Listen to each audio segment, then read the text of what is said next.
अपनी property profit के लिए बेचना चाहते हैं, पर क्या आप जानते हैं आपके इस मुनाफे का एक हिस्सा सरकार टैक्स के तौर पर ले जाती है। प्रॉपर्टी बेचने पर सरकार कैपिटल गेन टैक्स वसूलती है। आज आपका पैसा में बात कैपिटल गेन टैक्स की, ये कब और कितना लगता है, साथ ही बताएंगे कि इसे बचाने का तरीका क्या है।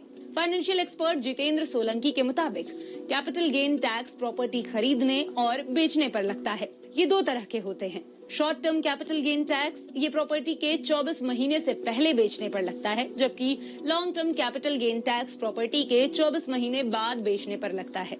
Short term capital gain tax आपके इनकम टैक्स स्लैब के मुताबिक लगता है। मान लीजिए आपकी सालाना इनकम 6 लाख रुपए है। आपने शॉर्ट टर्म कैपिटल बेचकर 2 लाख रुपए का प्रॉफिट कमाया। ऐसे में आपकी सालाना इनकम 8 लाख रुपए होगी और 8 लाख के टैक्स स्लैब के मुताबिक आपको टैक्स देना होगा। जबकि लॉन्ग टर्म कैपिटल गेन पर 20% टैक्स और टैक्स का 4% सेस लगता है, यानी कुल मिलाकर 20.80% टैक्स लगता है। सुनने में रकम बहुत बड़ी लगती है, लेकिन आप इंडेक्सेशन के जरिए टैक्स में छूट पा सकते हैं। हालांकि अब सिर्फ पुरानी प्रॉपर्टीज पर ही इंडेक्सेशन का फायदा मिलता है। नए नियमों के मुताबिक सरकार ने बिना इंडेक्सेशन के प्रॉपर्टी गेन टैक्स को कम करके 12.5% कर दिया है।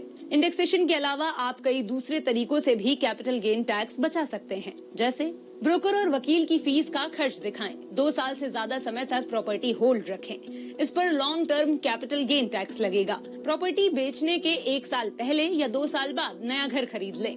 शेयर या म्यूचुअल फंड के लॉस दिखाएं। 6 महीने के अंदर सरकारी बॉन्ड या स्टार्टअप में निवेश करें। सीजीएस स्कीम में 3 साल तक इन्वेस्ट करके घर खरीदें। गांव में खेती की जमीन पर कैपिटल गेन टैक्स नहीं लगता, जबकि शहर में खेती की जमीन टैक्सेबल होती है। आज आपका पैसा में इतना ही। ऐसे ही और वीडियोस के लिए जुड़े